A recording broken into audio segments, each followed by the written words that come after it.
Welcome to the Angels, Magic and Joy podcast. This podcast is for those who seek answers from above, guidance and magical inspiration.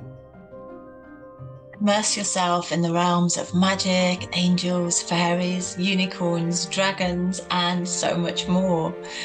I'm Kirsty Jandrell, and I'm delighted to be here with you today. And I am Kate Lachman.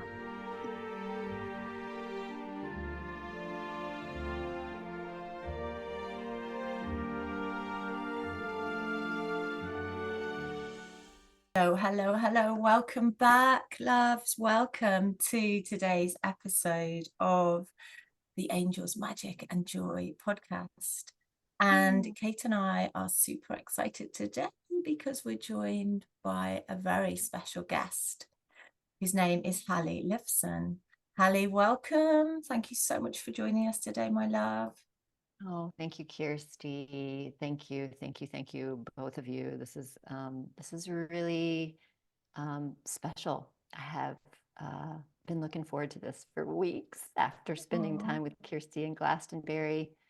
So thank you for the invitation and the opportunity.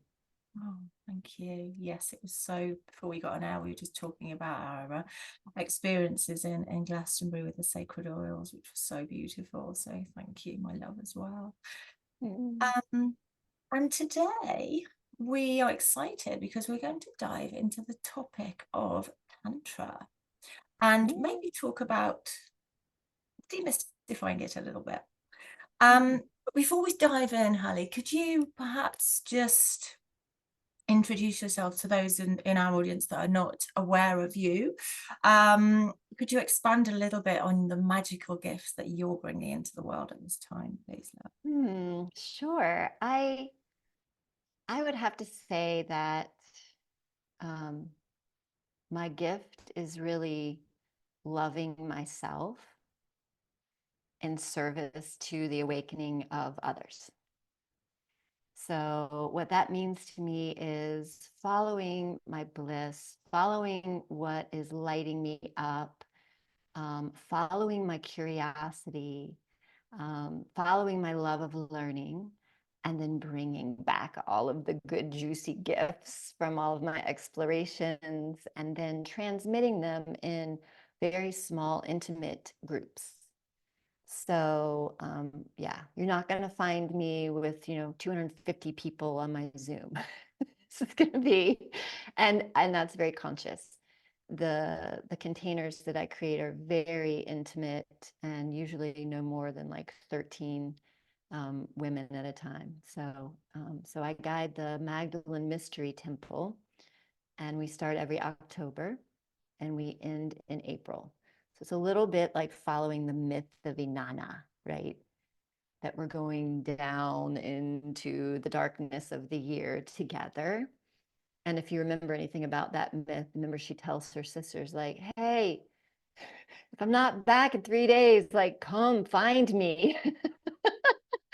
And so it really is a deep sisterhood for that 7 months, a commitment to showing up for ourselves and each other. And we're not in a typical sister circle. We're in a ceremonial temple space, which is different. So yeah, it's special. It's been such a privilege and a joy to watch the sisters who have come through really expand and fly and really step into the truth of who they are. So I love that, Hallie. That's what I do. Thank you so much. Thank you so much for sharing that. I suppose you can say way more about yourself, as it usually is. I suppose it's like an endless topic, isn't it? But today, diving in, as Kirsty already mentioned, Tantra. So for our listeners, perhaps who might not be familiar with the concept of Tantra, what is it? And why is it important? And can you distinguish the difference between concept of Tantra and tantric sexuality, everything about it, like, for someone who maybe you've never heard of it? Yeah, well, I'll do my best. It's a very vast, a very boundless topic. But when you're speaking about the traditional Tantra, there is usually a lineage associated with that, and it comes from India. And that is not the type of Tantra that I'm transmitting. I'm not associated with a tantric lineage, although I am going to India and will have the opportunity to take my vows in the Sri Vidya lineage if I choose. So that's going to be an interesting exploration coming up in October. But what I'm transmitting is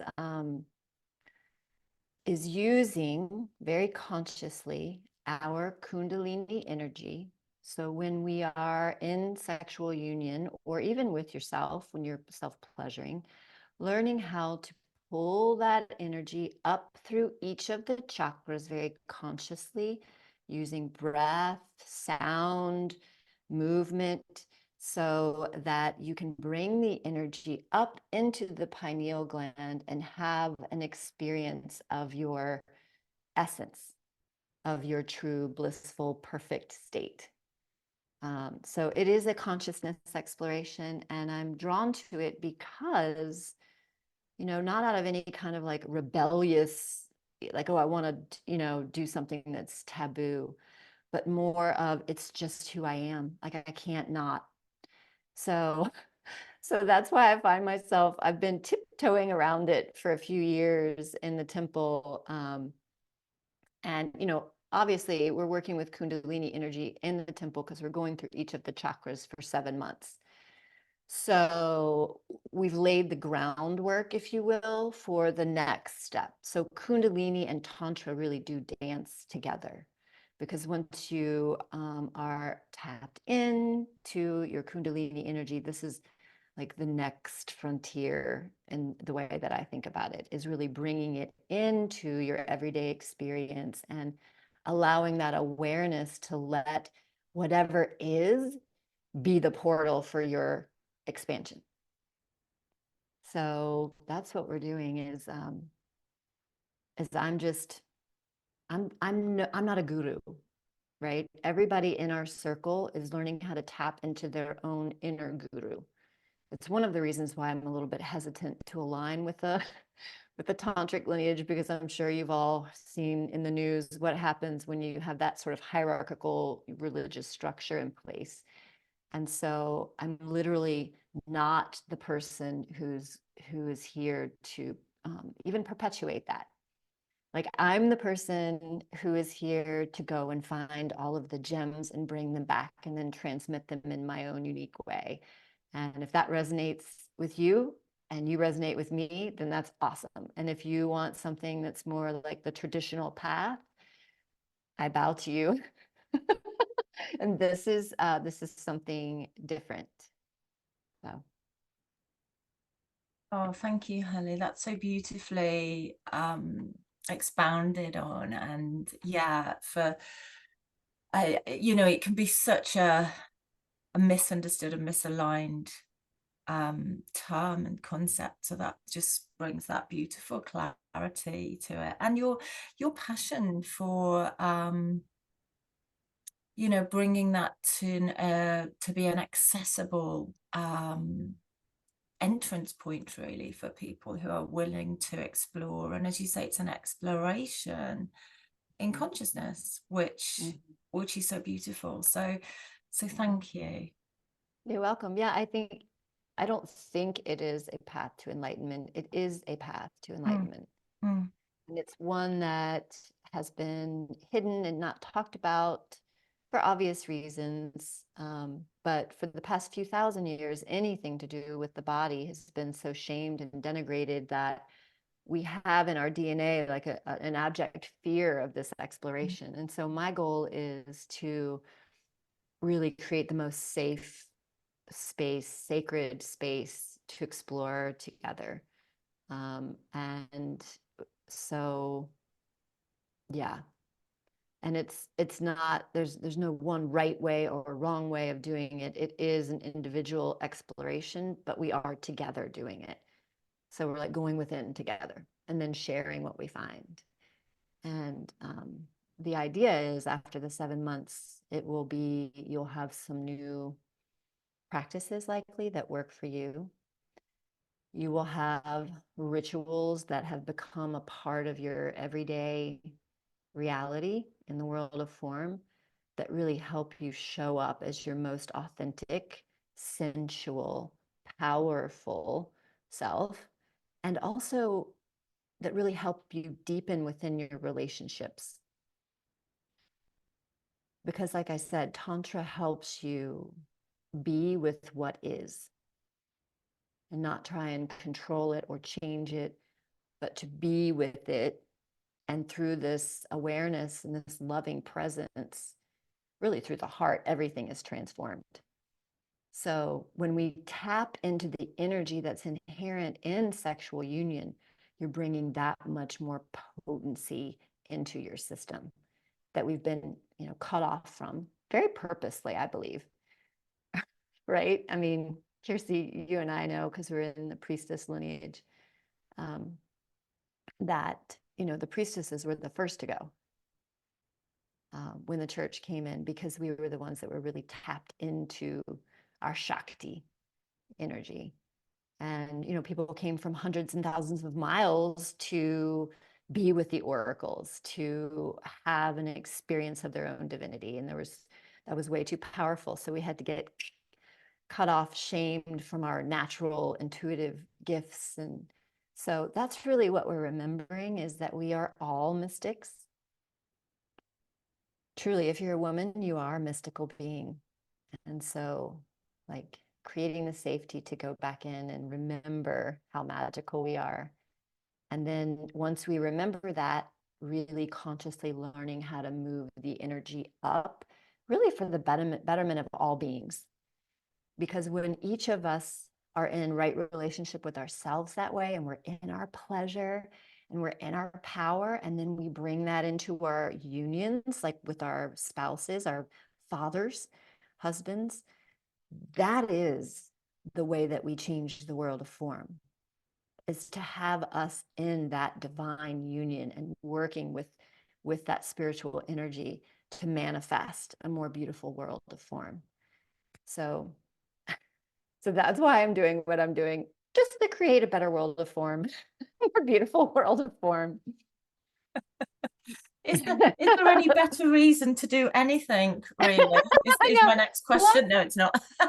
Yeah, I think once we shed, and that's why Tantra has a little bit of a bad name, because I believe the pendulum had to swing so far the other way, because there was so much fear and shame about just being in a body at all, that it was like people had to go to the extremes to shed the shame, to find the freedom to, be fully embodied. And I feel like now, that was more, I guess, like the 60s, right? And so, there are different tantric communities all around the world. And I have not been drawn to, and I'll just be honest about this, drawn to the ones that are facilitated by men. And traditionally that is like the tantric lineage, and it doesn't set right with me. And it's not like a shaming on men at all, but it's more that it always came from the divine feminine. Like, it's just this intrinsic knowing, the great mother. This wisdom is very feminine in its nature. And so it was like a lightning bolt moment after I tapped into Mary Magdalene. I was like, oh, okay. That is what Mary and Yeshua were practicing.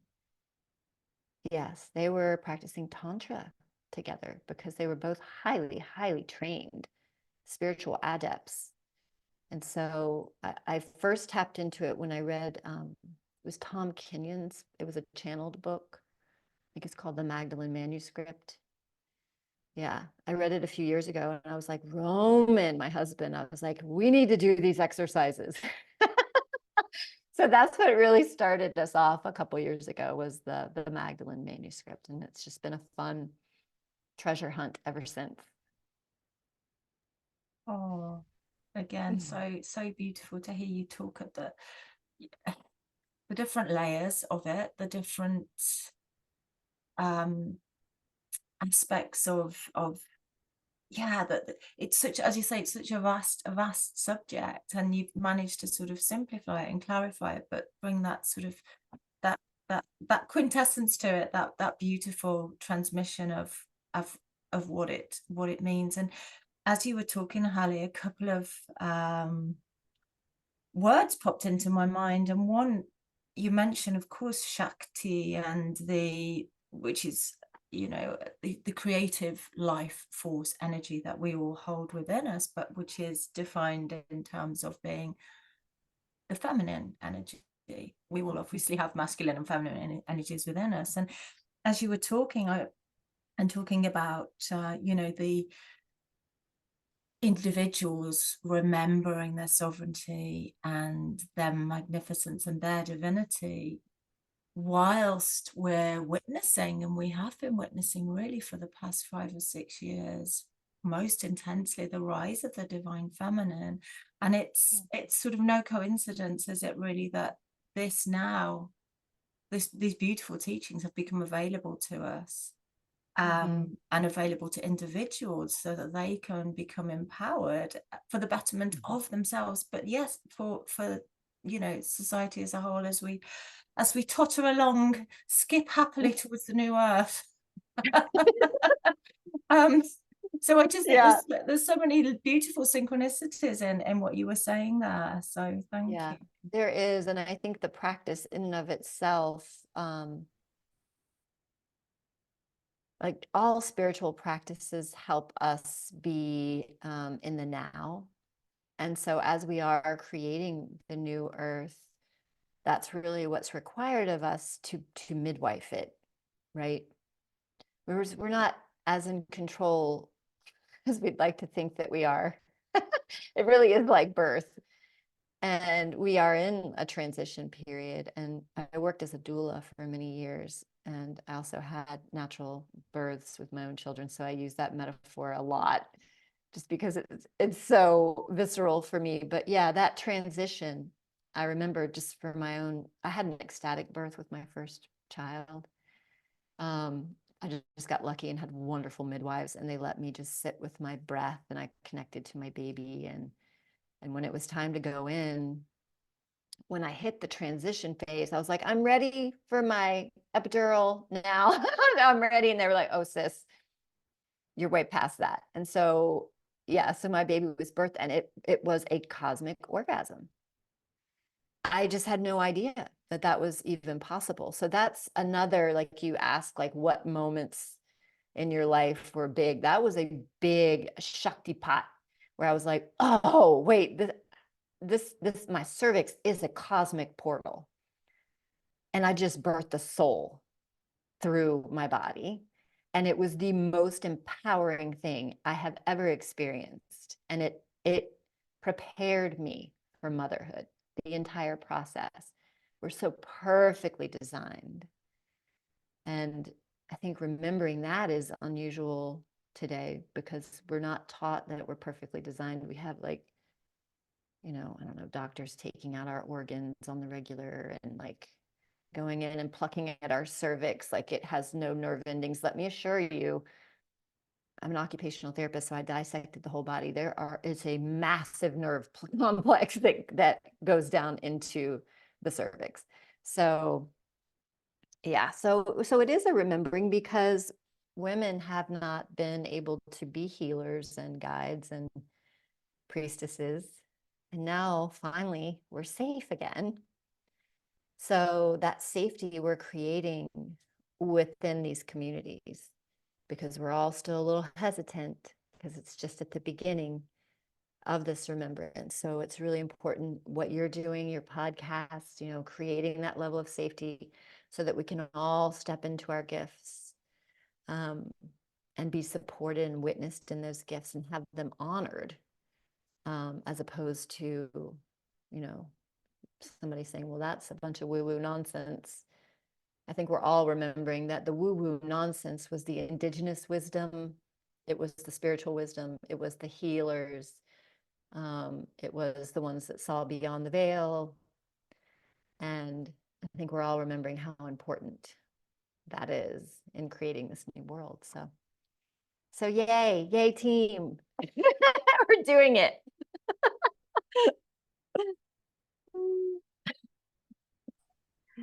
Hallie, I would like to ask, because you've touched that already a little bit, but I've even in my own experience, I've heard a lot of stories around Tantra, a lot of myths, a lot of, you've mentioned that already, but can you help to dispel the myths around Tantra, what's out there, and sometimes can be very wrongly misunderstood as being, like immoral sexual practices?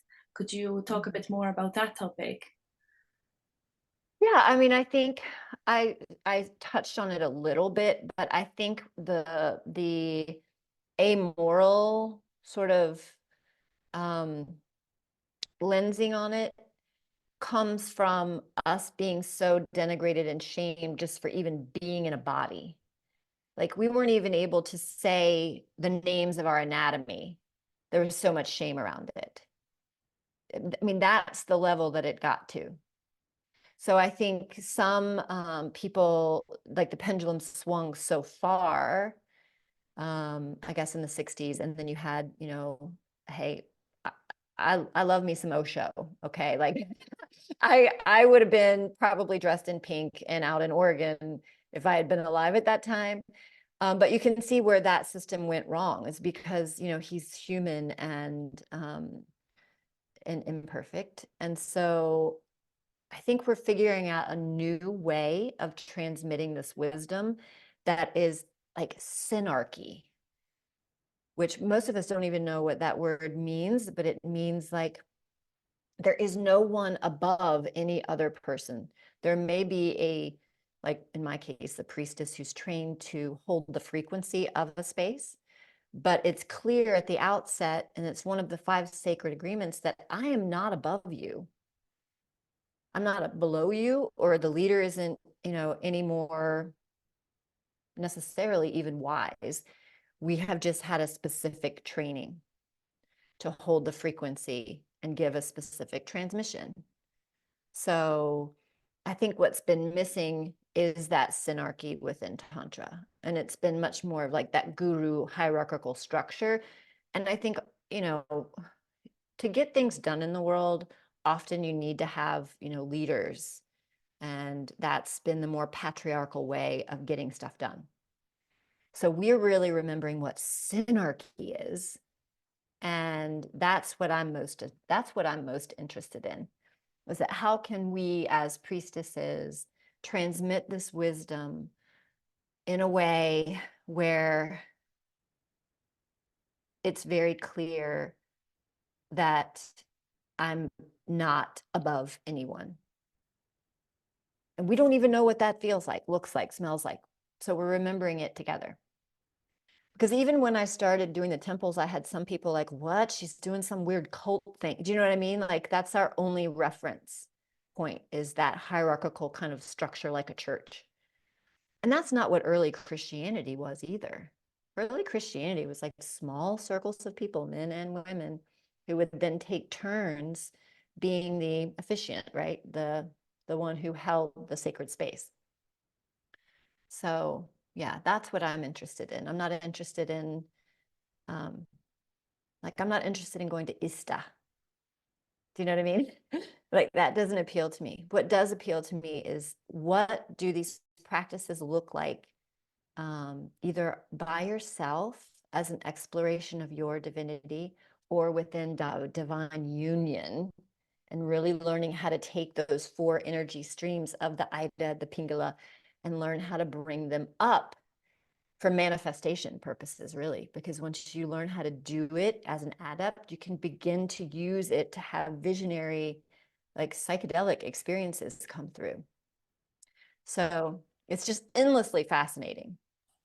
Going along with that topic that we've already started, I would like to ask you, for someone who is like at the beginning of the path and looking maybe for the tribe to experience Tantra, maybe you would have an advice, which space, of course, you tune into your gut, to your intuition, but would there be anything to distinguish which space is safe? Because, I've had my experiences, and I wouldn't go there again. So to avoid those kind of situations, because I know there's, you know, we're all in that world and we know how it looks. So would you have any tips on what to look at, what to, you know, how to distinguish which space will be beautiful and safe? Well, I think for me, you may not even need to have a space at all. And that's pretty radical because you are your own temple. So you can begin with just yourself. Begin with that, because a lot of people still have this misconception that their sexual experience is based on what someone else does to them. You know, what sexual skills their lover has, and that has nothing to do with it. I think you can just begin with honoring your own temple and with very specific pleasure practices, and you can go very slow with this, and it is an exploration of your body temple. So I would say find some resources. I honestly really love books. I think books are fabulous. There's so much that you can explore in your own timeline. I really love Layla Martin. She has so many free resources. I feel like she's very in alignment. I love Mama Gina because she's all about feminine empowerment. And I spent time with her in Morocco.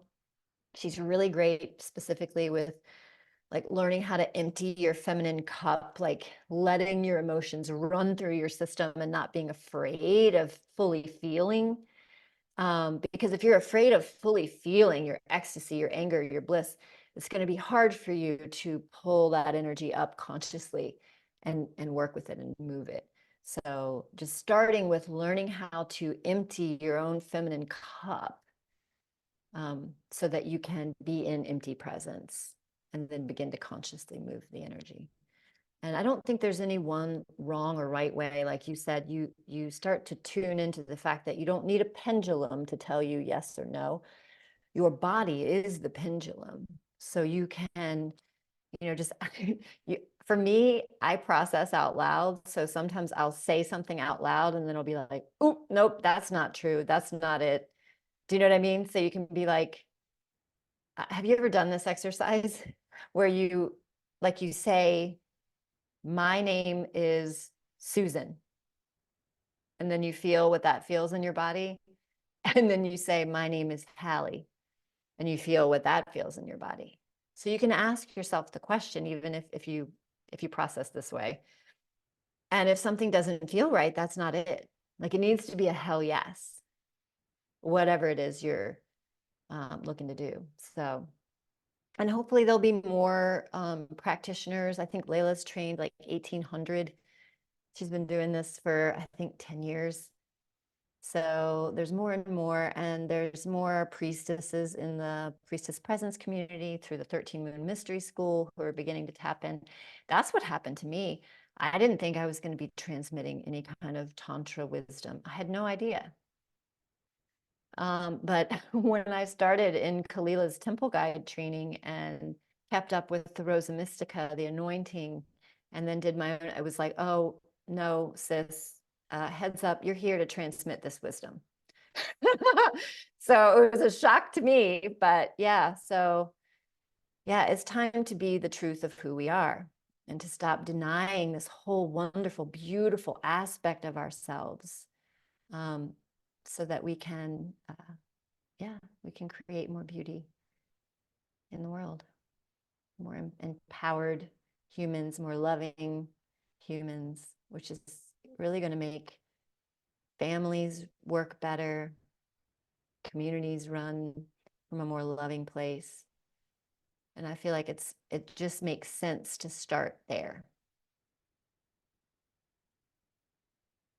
Oh, again, so beautiful. Thank you, Hallie. And yeah, just really wanting to sort of resonate with this sort of self-empowerment. And you mentioned the shame and the denigration of the physical body that we've experienced collectively, for the past 2000 or so years. longer. Mhm.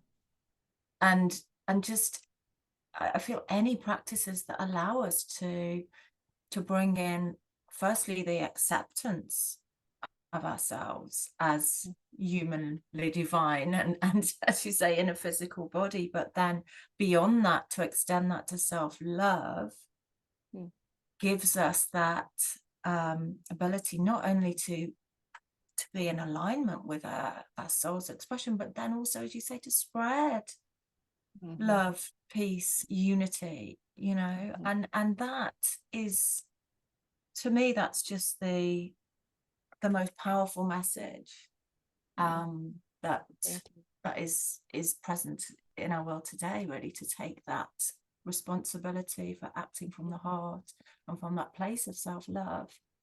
So thank you for naming that. You're welcome. Yeah, like I said, I tiptoed around it for a while, and I finally asked everybody in my temple, I was like, so I'm doing sex magic. Anybody want to learn? And they were like, sign me up. Yes, please. So, you know, what I've created with the 7-month experience is we go slowly. We go 7 months. We're exploring the pleasure practices for an entire month at a time together. So it's not like a 6-week wham bam, your Kundalini is going to be activated. You know what I mean? It is, it's an exploration, and there's no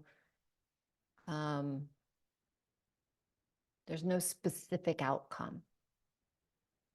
And I think that is really key too, because if you go into any of these practices with this idea of what they should be, or how your orgasm should be, or any other shoulds, it just creates a block to the surrendering. Because really what all of this is surrender. It's like the great unpuckering, is what I call it. We're so puckered in our language that we use with ourselves, right? It comes down to like so many different things. There's like shoulds, can'ts, don'ts, the background noise that's our conditioning. So that's really the excavation, is just bringing awareness to that first.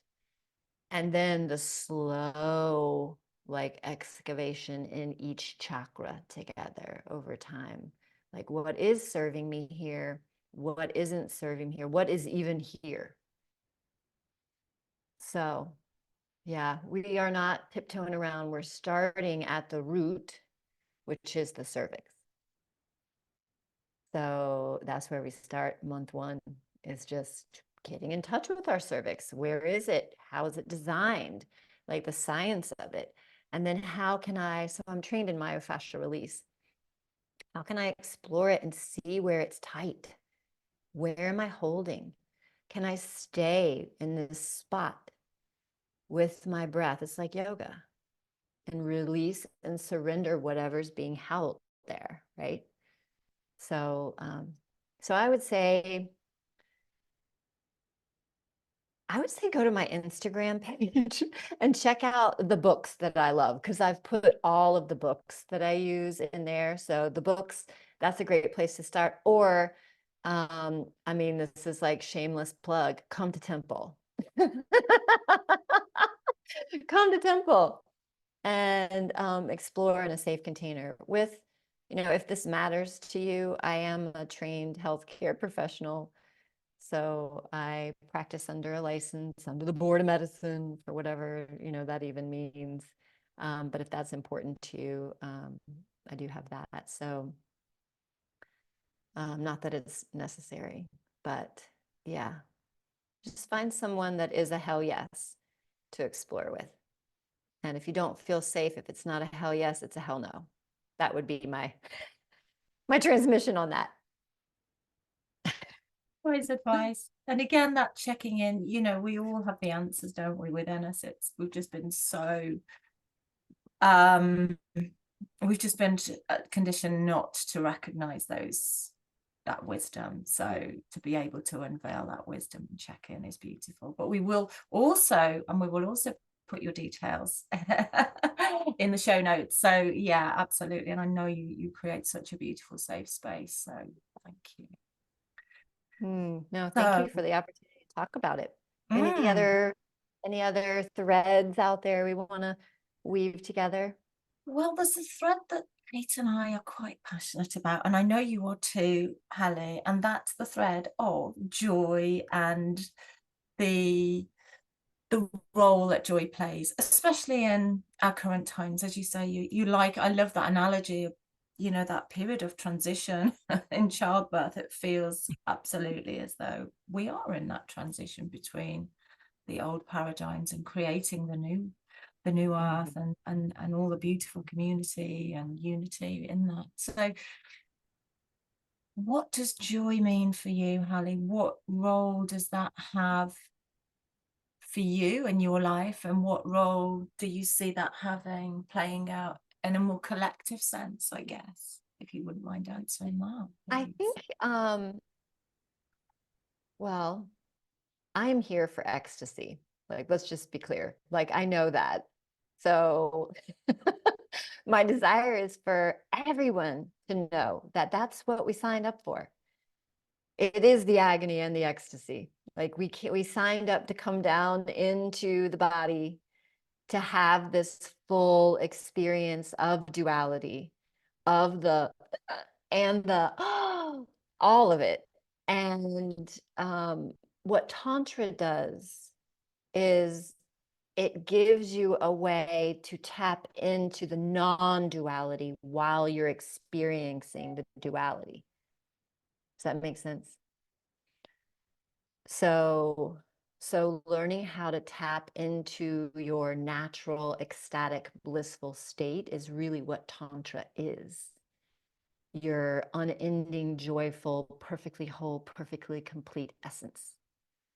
And yeah, so that's why I'm transmitting it, because I am here for ecstasy.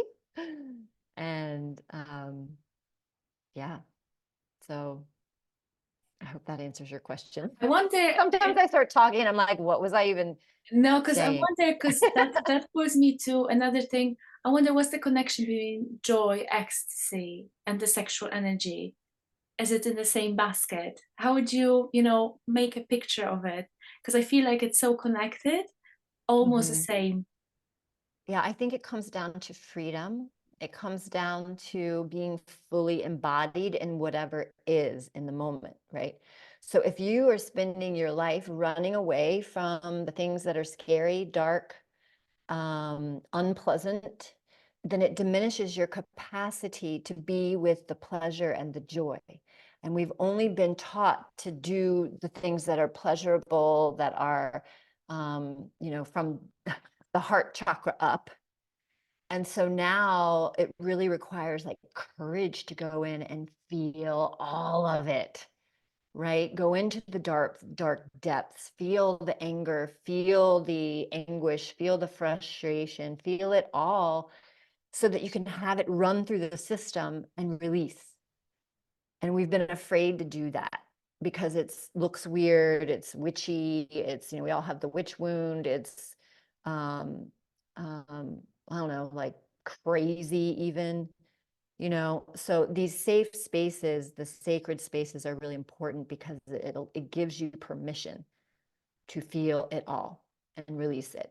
Because if you're not feeling it all, it's hard to have the fullest expression of joy. I love it. Speaking of the witch ones and everything magical, this is another of our favorite questions that we love to ask. And I wish we could have maybe a few hours here, but feel free to share as much as you like, Hallie. One of your or some of your, angelical, magical experiences. We always find it that when we share our own, it always opens up, that pathway for others to also, maybe see or acknowledge their own magical experiences. So please bring it all, your experiences, or maybe those that they were the most transformative.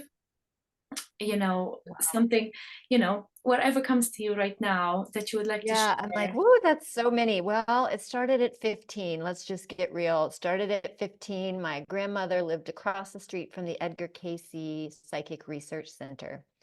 And I went and found a book, and it was a Kundalini book that took you through the chakra system. It was like a poetry transmission. And so I took some LSD, sat in my room, and went through each of the chakra centers, and like my room lit up as each color of the centers. And at 15, I was like, why is nobody talking about this? Like there was no one there to help me integrate that experience, you know? So talk about some Shakti pot. So yes, so that was really the introduction for me at 15. Um, and then the ecstatic birth. I was like, oh wow, this is I am a cosmic portal, and I just birthed a soul, like that awareness. And then being with women while they were birthing, holding that sacred space, really connecting in with the angelic realms as they're birthing, and keeping the good hormones running through their system as they're birthing, so that they're able to ride the waves of the contractions rather than trying to run away from the contraction, because that's where you get pummeled on the outside, right? When you try and run away. So again, it's really back to the Tantra, is being and surrendering to what is. So yeah, being at birth, and then probably helping my grandmother transition was a big one. And then my father transitioning. So birth and death, being there for that as the priestess always has been.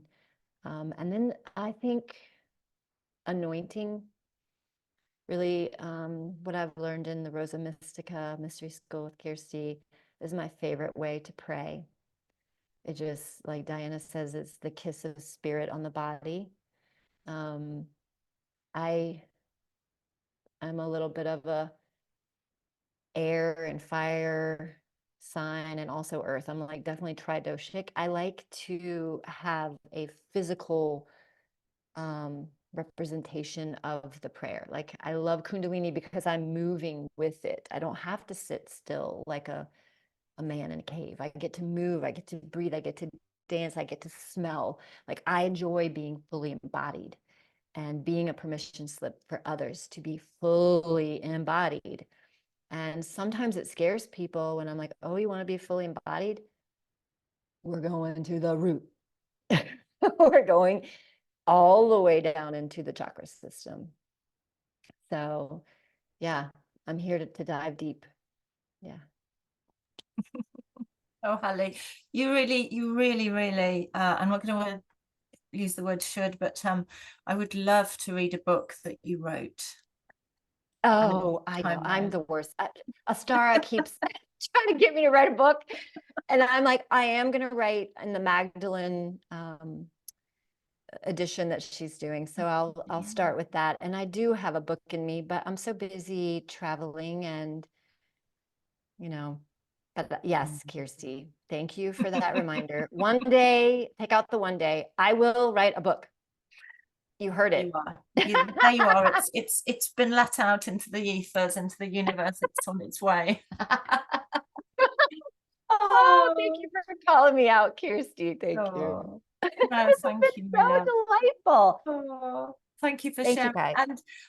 And such vulnerable shares about both ends, life, birth and death. I mean, these points of transition. So thank you for sharing those, because I know those are so tender. But beautiful examples of, as you say, the depths that when we allow ourselves to go, when we surrender into those depths and move with the energy, as we do in Kundalini, as we both are fortunate enough to teach Kundalini, and I like you love that, because I see the permission that my students give themselves in the practice because they feel free, they're playing, they're moving in ways that they've never moved before. Right. That would Yeah. seem ridiculous to an external observer. And I think that's, you know, moving into the anointing practices again, that's so I feel like we all need another episode to talk about that specifically, because Yeah, it's such that an is, important wow. subject, and yeah, this pure visceral embodiment of the sacred through that. It's exciting that we're here to witness, to sample, and to share with each other, you know, our generation, all of us that are incarnated as souls in this moment. We're And so speaking glad. of sharing, Hallie, because before we came in, you shared so beautifully. If you could share with our listeners, would you offer? Because I know there's so many goodies there that you offer. And if you could please share with everyone, because we're gonna have it in show notes. But if you could, you know. Okay. Oh, thank you. Yes. So after the 7 months in the Magdalene Mystery Temple, this year we're doing something really potent. We have a 6-week container where sisters are bringing their partners in. So we'll have 6 weeks online to bring these practices, these rituals, these really potent transmissions into divine union, divine relationship. With the women having experienced them first, they can be transmitted through the feminine. And then we go to Santorini, Greece, to the island's most beautiful villa, where we're going to have a direct transmission of our own inner god, goddess energy up there on the top Mount Olympus, essentially. And we have been fortunate enough to have who I think is one of the world's most talented embodiment experts. Her name is Madeline Moon. And she is coming with us to Santorini. So she'll be doing 3 different workshops, play shops for us there. We have our own chef. We have basically created a little paradise for you and your partner to play, to practice in your room, your own room, the transmissions that we'll be giving in the morning and the evening. So each morning we'll have a 90-minute transmission and then an evening transmission. And the rest of the time you can play. We've got a beautiful pool. We've got a workout room. We've got, you know, ATVs you can take off on, go to the beach. You can just have fun on the island. My husband and I have been in a bunch of different containers, and we've learned so much. And one of the things that really came through for us was when we do this, let's let there be time to play, right? A lot of the tantric lineages are like very disciplined. They're up at 6 and they're going till, you know, 10 at night. And while that's wonderful, that is not what this is. So you'll have time to really just be in enjoyment, in the ecstasy that is Santorini. So I invite you to go to mythicadventuretravel.com. I'll get that in the show notes, and the details for the trip are there. They're also on my link tree on my Instagram. Instagram is my main social platform. So it's at Hallie Lifson. And if you go to my link tree, basically everything is right there. Easy peasy. And we start Temple October 2nd. So even if you are listening to this a little bit late, get in touch with me, and we'll see if we can like make a spot for you in the very beginning. We would love to have you. Thank you guys so much. Oh, thank you for sharing. That sounds like an absolutely magical offering, as do all of your offerings actually, but that sounds like such a beautiful offering for couples. So yeah, well, I think it's really rare. Yes. You know, it's like, this is not like an Easter type experience. This isn't like, we couldn't find anything else out there like it, to be quite frank. And so that's why we created it. We're like, where could we go and like practice these with other people who are interested in practicing these rituals, and but not have it be like a weird, I mean, I'll just say it, like a weird swinger thing. Like, that's not what this is. You know what I mean? Like, where is it? What is it? So we created it.